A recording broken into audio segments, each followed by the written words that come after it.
Bueno, aquí pues tenemos esta fogata tipo estrella, que nos sirven pues para poder disfrutar de algunos momentos y además de eso, en estos climas de alta montaña pues para calorearnos. El tema de las fogatas acá también es muy importante.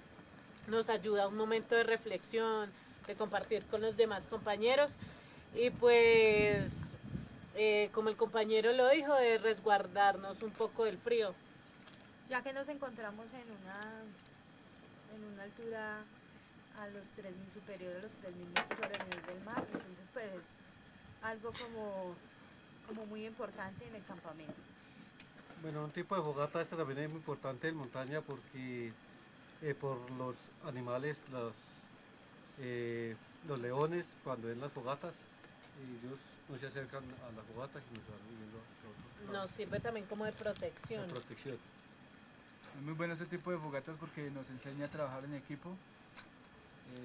Pienso que es muy importante hacerlo y pues a través de esto pues la utilización de los materiales que se requieren, todos aportamos un poco para la realización del mismo. Eh, pues la idea con esta fogata también es que eh, compartamos un poco de las vivencias o de las experiencias que hemos tenido durante este recorrido y de lo que nos ha hecho de pronto también falta. También es importante tener en cuenta que al armar una fogata, no, pues, que no tenga como expandirse, de que se pueda quemar otro tipo de plantas. Por ejemplo, en este caso la estamos prendiendo sobre una teja, asegurándonos que no se va a quemar el pasto que está abajo de ella.